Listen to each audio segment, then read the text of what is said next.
ଏହି କାହାଣୀଟି ଗୋଟିଏ ଏମିତି ପିଲାଟିର ଯାହାର ଭାଗ୍ୟ ତାକୁ ମାଟିରୁ ଆକାଶରେ ପହଞ୍ଚାଇ ଦେଲା। ବହୁତ ଦିନ ତଳର କଥା। କାଶୀପୁର ନାମର ଗୋଟିଏ ଗାଁଟିଏ ଥିଲା। ସେହି ଗାଁରେ ରତନ ତା ବାପା ମାଙ୍କ ସହିତ ରହୁଥିଲା। ରତନର ବାପା ଜଣେ କୃଷି ଥିଲେ ଓ ରତନ ତା ବାପା ମାଙ୍କ ସହିତ ବହୁତ ଖୁସିରେ ଥିଲା। ଗୋଟିଏ ଦିନର କଥା, ରତନର ବାପା ବିଲ କାମ ସାରି ଘରକୁ ଫେରୁଥିଲେ। ଠିକ୍ ସେତିକି ବେଳେ ଗୋଟିଏ ସାପଟିଏ ଆସି ତାଙ୍କୁ କାମୁଡ଼ି ଦେଲା ଓ ସେ ସେଠି ମରିଗଲେ। ବାପା ଉଠି ଯାଅ ନା ବାପା, ତୁମେ ଆମକୁ ଛାଡ଼ିକି ଏମିତି ଯାଇପାରିବନି। ଆମେ ଏଠି କାହା ଭରସାରେ ବଞ୍ଚିବୁ? ପୁଅ, ତୋ ବାପା ଆଉ କେବେ ଉଠିବେନି। ମା, ଆମେ ବାପାଙ୍କ ବିନା କେମିତି ବଞ୍ଚିବା? ମୁଁ ଅଛି ନା ପୁଅ, ତତେ ତୋ ବାପା ମୋ ଭରସାରେ ଛାଡ଼ିକି ପଳେଇଲେ। ଗାଁ ବାଲାଙ୍କ ସହିତ ମିଶିକି ରତନ ତା ବାପାଙ୍କ ଅନ୍ତିମ ସଂସ୍କାର କରିଲା। ତାପରେ ରତନର ମା ଅନ୍ୟମାନଙ୍କ ଘରେ ଝାଡ଼ୁ ପୋଛା କାମ କରି ଘର ଚଳାଇଲେ।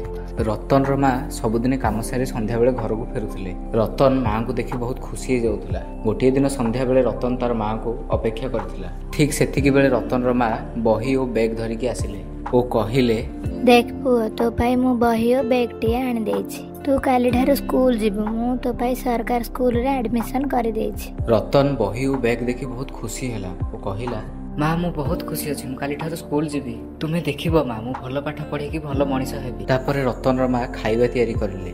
ଦୁହେଁ ମିଶିକି ଖାଇଲେ ଓ ଶୋଇପଡ଼ିଲେ। ତା ପରଦିନ ରତନର ମା ରତନକୁ ନେଇକି ସ୍କୁଲରେ ଛାଡ଼ିଲେ ଓ ନିଜ କାମରେ ଚାଲିଗଲେ। ଏମିତି ହିଁ କେତେ ଦିନ ବିତିଗଲା। ଗୋଟିଏ ଦିନର କଥା, ରତନର ମା ଘରକୁ ଫେରିଲା ବେଳେ ହଠାତ୍ ବେହୋସ ହୋଇକି ତଳେ ପଡ଼ିଗଲେ। କିଛି ଗାଁ ଲୋକ ତାଙ୍କୁ ନେଇ ହସ୍ପିଟାଲରେ ଭର୍ତ୍ତି କଲେ। ଡକ୍ଟର କହିଲେ ହାର୍ଟ ଆଟାକ୍ ଯୋଗୁଁ ସେ ମରିଗଲେ। ଏହି କଥା ଶୁଣିଲା ପରେ ରତନ ବହୁତ ଜୋରରେ କାନ୍ଦିବାକୁ ଲାଗିଲା।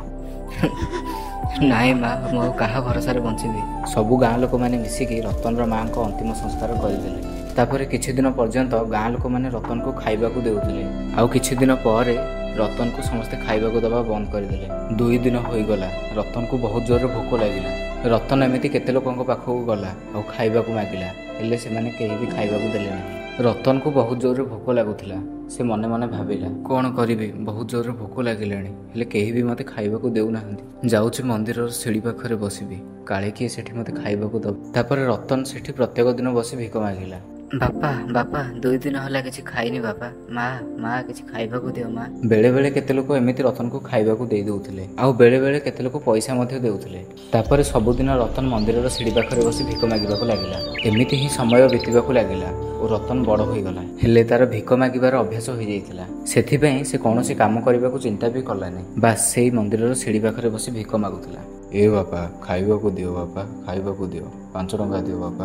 ଗୋଟିଏ ଦିନର କଥା, ସେହି ମନ୍ଦିରର ପୂଜାରୀ ରତନ ପାଖକୁ ଆସିଲା ଓ କହିଲା, ଏ ରତନ, ତୁ ଯେତେବେଳେ ପିଲା ଥିଲୁ ସେତେବେଳେ ଭିକ ମାଗୁଥିଲୁ, କିନ୍ତୁ ଏବେ ତୋତେ କିଛି କାମଧନ୍ଦା କରିବାକୁ ପଡ଼ିବ। ତୁ ଏ ବଡ଼ ହୋଇଗଲୁଣୁ। ଏତିକି କହିକି ମନ୍ଦିରର ପୂଜାରୀ ରତନକୁ ତଡ଼ିଦେଲା ଆଉ ରତନ ସେଠୁ ଚାଲି ଆସି ଗାଁରେ ବୁଲି ବୁଲି ଭିକ ମାଗିବାକୁ ଲାଗିଲା। ଏ ଭାଇ, ସକାଳଠୁ କିଛି ଖାଇନି ଭାଇ, 5 ଟଙ୍କା ଦିଅ ଭାଇ। ବାପା, କିଛି ପଇସା ଦିଅ ବାପା, ଭଗବାନ ଆପଣଙ୍କର ମଙ୍ଗଳ କରିବେ।